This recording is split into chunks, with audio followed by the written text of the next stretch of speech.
আমার বিয়ে হয়েছে কয়েক মাস হয়ে গেল, কিন্তু আমি এখনো মাঝে মাঝে আমার আগের বয়ফ্রেন্ডের সাথে কথা বলি। আজকেও যেমন আমার হাজবেন্ড অফিসে যাওয়ার পর আমি কথা বলছিলাম। আমার শাশুড়ি মা হয়তো বা রুমের পাশ থেকে কিছু শুনেছে।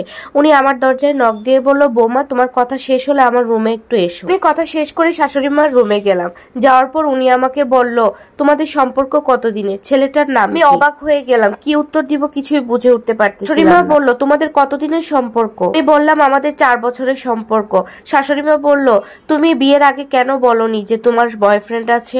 বলল, বাবা মার চাপে হচ্ছে আমি বিয়ে করেছি, যার জন্য বাবা মার সম্মানের কথা ভেবে বাবা মা যেন কষ্ট না পায়, এজন্য এই বিয়েতে আমি রাজি হয়েছি। শাশুড়ি মা বলল, আমি বুঝতেছি যে তুমি আমার ছেলে সংসার করতে চাচ্ছ না, আমি তোমাকে সাহায্য করব, আমার ছেলে থেকে ডিভোর্স আমি নিয়ে দেবো। আগে এটা বলো, তুমি বিয়ের আগে কেন এই কথাটা বললে না? তাহলে তো আজকে এই দিনটা দেখতে হতো না। তারপরেও বৌমা তুমি চিন্তা করে দেখো, সবকিছু ভুলে যাও, আমার ছেলের সাথেই তুমি থাকো, আমার ছেলের সংসার করো, এতে তোমার বাবা মার সম্মানও রক্ষা হবে, আমাদের সম্মানও রক্ষা হবে। ওই মুহূর্তে শাশুড়ি মার কথা শুনে আমার মেজাজটা অনেকটা খারাপ হয়ে গিয়েছিল। আমি বললাম যে না, আমি আপনার ছেলেকে ভালোবাসি না, আমি আপনার ছেলে সংসার করব না, আমি ডিভোর্স চাই।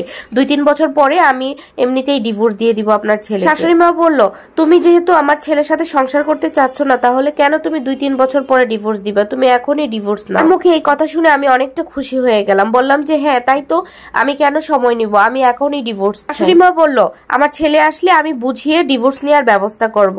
রাতে বাসায় আমার জামাই আসার পর আমার শাশুড়ি মা জামাইকে সবকিছু খুলে বলার পর আমার জামাই প্রথমে রাজি হচ্ছিল না আমাকে ডিভোর্স দেওয়ার জন্য, কিন্তু মায়ের কথা চিন্তা করে সবকিছু ভেবে হচ্ছে সে ডিভোর্স দেওয়ার জন্য রাজি হলো। রেডি হয়ে যাওয়ার পর আমি সাইন টাইন করে চলে আসলাম আমার বাবার বাড়িতে। এসে আমি সবকিছু বললাম। সব কথা শুনে আমার বাবা আমার গালে এক চড় দিল। আমার মা পাশ থেকে বলল, তুই এটা কি করলি? আমাদেরকে একবারও কি বলতে পারলি না? জানিস তুই তোর বাবার আর আমাদের সংসারের কতটা ক্ষতি করেছিস? আমি অবাক হয়ে জিজ্ঞেস করলাম, আমি কি ক্ষতি করলাম? মা বলল, তোর বাবা অসুস্থ হয়ে যাওয়ার পর, চাকরিটা চলে যাওয়ার পর তুই জানিস সংসারটা কিভাবে চলতে? সংসারের সম্পূর্ণ ভরণ পোষণ তোর জামাই আর তোর শাশুড়ি করতেছিল। সপ্তাহে তোর জন্য একটা ফ্ল্যাটও বুকিং দিবে, সেই কথাও আমাদের সাথে হয়েছে। এটা কি করলি? এখন আমাদের সংসারটা চলবে কিভাবে, আর তাদের কাছে আমরা কিভাবে মুখ দেখাবো? আমি বললাম, তোমরা এসব কি বলতেছো? আমি তো এসবের কিছুই জানি না। যেন ছোট হয়ে না যাস, এই জন্য তোর শাশুড়ির মা আর তোর জামাই বলেছে তোকে যেন এসব কথা আমরা না বলি। আমরা তোকে কিছুই জানাইনি,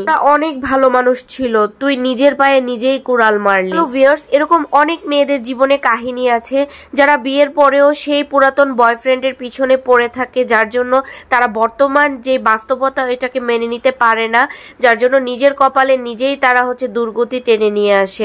তো এই গল্প থেকে আমরা একটাই শিক্ষা নিতে পারি, অতীতটাকে ভুলে আমরা বর্তমানটাকে নিয়ে সুখে থাকার চেষ্টা করব। গল্পটা আমার কেমন লেগেছে অবশ্যই কমেন্টে জানিয়ে যাবেন।